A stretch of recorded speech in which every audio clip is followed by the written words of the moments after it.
Welcome to Pilar's Pillars, your audio and video access to interviews, communication techniques, insights, and information that will help you speak more and speak better. Now here's your host, Pilar Ortiz. Thank you, Rogelio Sáenz, as we continue with our series to learn more about our Latino population. And thank you for all that research in different topics that we have been talking about for the last couple of weeks regarding health, politics, social issues. And today we are going to talk about religion. It's very, very interesting how Latinos tend to be in one specific religion in different countries, and then here in the United States looks a little different, but you are the expert, so let's explain how that have been seen from your studies. Okay.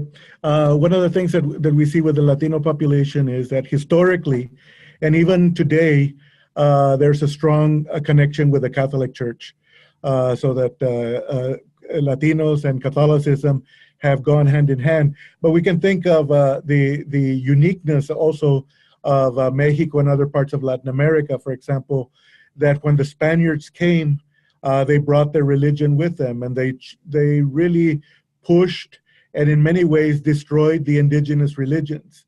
And particularly in Mexico, we see that there has always been a blending of the indigenous thoughts, beliefs, and so forth, and the traditional mainstream kinds of Catholicism. So in many respects, the Catholicism that we see in Mexico and other parts of Latin America are not the same as we see in Spain and other parts of the world. Now, something that is very interesting that has taken place over the last 2-3 decades has been the increasing movement of Latinos to Protestant as well as particularly evangelical religions. So there has really been a tremendous growth that has taken place there. Some have suggested the reason is because they come to the United States and suddenly they don't have maybe the social pressure or the family tradition that they have to be that way, because we grow up with phrases as Dios proveerá and Dios confío si Dios quiere. It's like it's right there in your beliefs. Yeah. So for immigrants, I think that there is this very close family, very close community that is always looking after, making sure that immigrants are keeping with the tradition, they're staying in line, and so forth.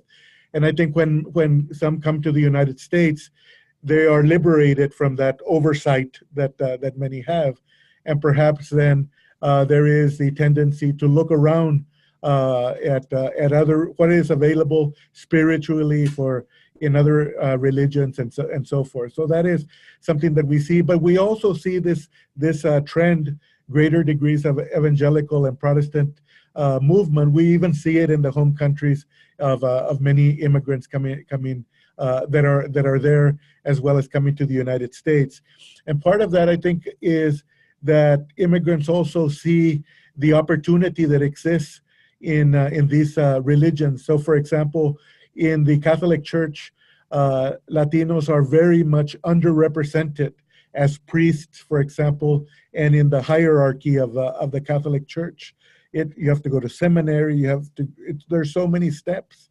And then there's being celibate, not getting married, and so forth. So there are all these factors that play a role in the few individuals that make that sacrifice to become priests. And in contrast, particularly in the evangelical religions, you can have someone that has lower levels of education, for example. They haven't necessarily studied, but they have a commitment, or maybe you also see people that have had alcohol problems in the past or so forth, and then they give their life to Christ. They go through this transformation, and then they become very, very committed to the religion, and they become leaders, and they help others, and so forth. So I think that those dynamics are playing a role in some of these the changes that we take place.